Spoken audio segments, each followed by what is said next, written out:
আদাব সিনিয়র, কেমন আছেন? জি আলহামদুলিল্লাহ ভালো। আপনি তো হবিগঞ্জ বার সমিতি নির্বাচনে একজন সাধারণ সম্পাদক পদপ্রার্থী। জি আপনি এইবার নির্বাচন করতেছেন, নির্বাচনের তো অনেক এজেন্ডা থাকে। জি আপনার নির্বাচনে কি এজেন্ডা আছে যে আপনি নির্বাচিত যদি হন এইবারের কল্যাণে আপনি কি কি কাজ করবেন? আমাদের আসলে এইবারে সমস্যা অনেক। আমাদের আহ, আমি সর্বোচ্চ পর্যায়ে এই কথা বলতে পারি, আমাদের গঠনতন্ত্র আছে, আমাদের সংবিধান আছে। সংবিধানের অধীনে থেকে গঠনতন্ত্র অনুযায়ী আমি আমার আইনজীবীদের স্বার্থে আমি অতন্দ্র প্রহরীর মতো 1 বছর আমি দায়িত্ব পালন করব। যদি আমাকে এই পবিত্র আমানত হিসাবে আমাকে দায়িত্ব দেওয়া হয়, আমি নির্বাচিত হই সাধারণ আইনজীবীদের ভোটে, আমি আইনজীবীদের সাথে কাজ করব। এবং জুনিয়র অনেক আইনজীবী বন্ধুরা আছেন যারা শুধুমাত্র সনদ নিয়ে আসেন, যাদের প্রশিক্ষণের কোনো ব্যবস্থা থাকে না।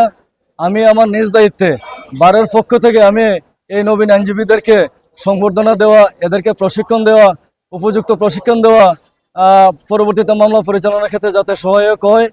এবং সর্বোপরি আমাদের বারের ফান্ড তদারকি রক্ষণাবেক্ষণ করা এবং আমাদের বারের উন্নয়নে রাষ্ট্রের সর্বোচ্চ পর্যায়ে যোগাযোগ করব। আমাদের নির্মাণ কাজ, আমাদের পরবর্তী আমাদের আইনজীবীদের বসার সংস্থান যাতে হয়। আমাদের অনেক আইনজীবীদের বসার জায়গা নাই, টেবিল নাই, চেয়ার নাই, অনেক সমস্যা, অনেক সমস্যা আমরা জর্জরিত। আমাদের অনেক আইনজীবী কিন্তু আমাদের বসার জায়গা সংকুলান কম। আমরা চেষ্টা করব যাতে আমাদের আইনজীবীরা একটা স্বাচ্ছন্দ্যপূর্ণ পরিবেশে বসতে পারে এবং ওনাদের কাজটা ঠিকভাবে করতে পারে। আর সর্বোপরি আমি এটুকু বলতে পারি, নিরপেক্ষভাবে আমি আমাদের এই সকল আইনজীবীদের প্রতিনিধি হিসেবে যদি আমি নির্বাচিত হই, সবার জন্য নিরপেক্ষভাবে আমি কাজ করব, আইনজীবীদের স্বার্থে আমি কাজ করব। আমি এইটুকু কমিটমেন্ট করতে পারি। ধন্যবাদ সিনিয়র। একটা বিষয় যে আমরা জুনিয়র হিসেবে যে বিষয়টা আমরা সবার কাছে দাবি জানিয়ে আসতেছি দীর্ঘদিন যাবত, যে আমাদের জুনিয়রদের কোনো ট্রেনিং এর ব্যবস্থা থাকে না। আপনি যে জি আপনার নির্বাচনী এজেন্ডা যে আমাদের প্রশ্নবিধিতেই নিজে থেকে আগে নিয়ে রাখছেন, সেই জন্য সকল জুনিয়র আইনজীবীদের পক্ষ থেকে আপনাকে ধন্যবাদ জানাই। এই কারণে যে এটা আপনার নির্বাচনী এজেন্ডার মধ্যে পূর্বেই এটা ইন করে রেখেছে। জি এখন আরেকটা বিষয় সিনিয়র, যেটা হলো বার এবং বেঞ্চের মধ্যে আপনি যদি নির্বাচিত হন, জি বার এবং বেঞ্চের সুসম্পর্ক বজায়ের জন্য আপনি কি পদক্ষেপ নেবেন?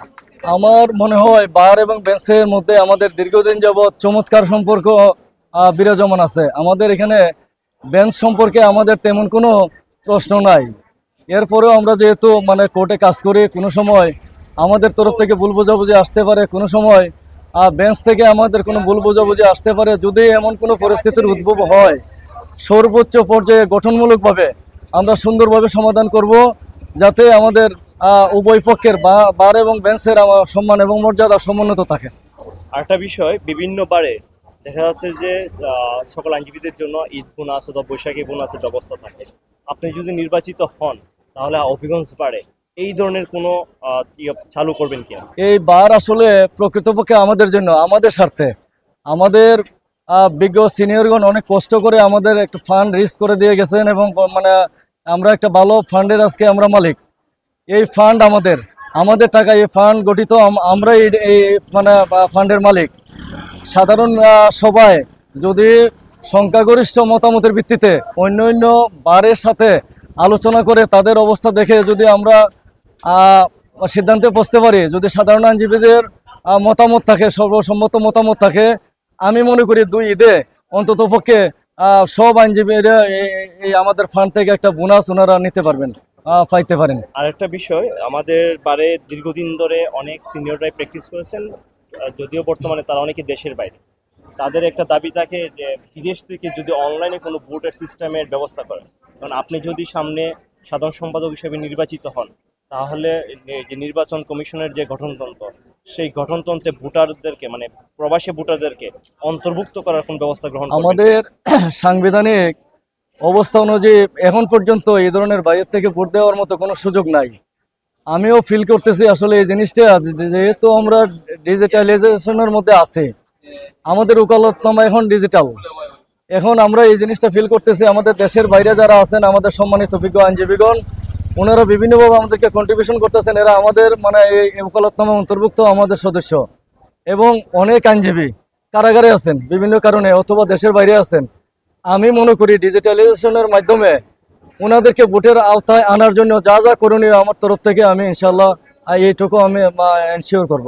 সর্বশেষে আপনার কাছে একটা প্রশ্ন জানতে চাই যে আমাদের বারে অসংখ্য মহিলা আইনজীবী আছে, ওনাদের একটা দাবি যে ওনাদের কমন রুম নেই। আপনি যদি সাধারণ সম্পাদক হিসেবে নির্বাচিত হন এইবারে, তাহলে কমন রুমের বিষয়ে আপনি কি পদক্ষেপ নেবেন? আমি আসলে অনেক দিন পূর্বে আমাদের লানের চিফ জুডিশিয়াল মহোদয়ের সঙ্গে আমি কথা বলছিলাম যে এত বড় বিল্ডিং, 10তলা বিল্ডিং, এখানে আমাদের বসার জায়গা নাই, আইনজীবীদের বসার কোনো জায়গা নাই, আমরা কোটে কোটে বসা থাকি। আমার মনে হয় আমরা যদি মাননীয় চিফ জুডিশিয়াল মহোদয়ের সঙ্গে কথা বলি, আমাদের একটা অ্যাকোমোডেশন হবে এবং মহিলা আইনজীবীদের যে দাবি, এটা দীর্ঘদিনের দাবি। আমি মনে করি যে কোনো পর্যায়ে যে কোনো পরিবেশে এটা ওনাদের অধিকার, এই অধিকারটুকু নিশ্চিত করার জন্য আমার তরফ থেকে সর্বোচ্চ কার্যক্রম আমি গ্রহণ করবো ইনশাল্লাহ। আচ্ছা, সর্বশেষ হলো আপনি ভোটারদের উদ্দেশ্যে আপনি যদি কোনো কিছু বলার থাকে, যারা সম্মানিত আমাদের বাড়ি অভিজ্ঞতারে ভোটার আছে, তাদের উদ্দেশ্যে আপনি দুইটা লাইন। আমি সম্মানিত বিজ্ঞ আইনজীবী বৃন্দের নিকট আমার আকুল আবেদন, আমি এবারে একাধিকবার সদস্য ছিলাম, আমি এক পর্যায়ে পালন করেছি, আর দীর্ঘদিন যাবত এবারে আমার বিচরণ প্রায় 25 বছর। আমি একটা কথা বলতে পারি, আমাকে যদি আপনারা আপনাদের ভোট ট্রাস্ট করেন, আমাকে বিশ্বাস করেন, আমাকে মায়া করেন, আমি আপনাদের ভোটের অমর্যাদা করব না এবং আমি সর্বোচ্চ পর্যায়ে আমার আইনজীবীদের সম্মান রক্ষায় যা যা করণীয় আমি ইনশাআল্লাহ এগুলো এনশিওর করব। ধন্যবাদ সিনিয়র, আপনি আইন আদালত পেজের সাথে থাকার জন্য ধন্যবাদ, অসংখ্য ধন্যবাদ আপনাকে।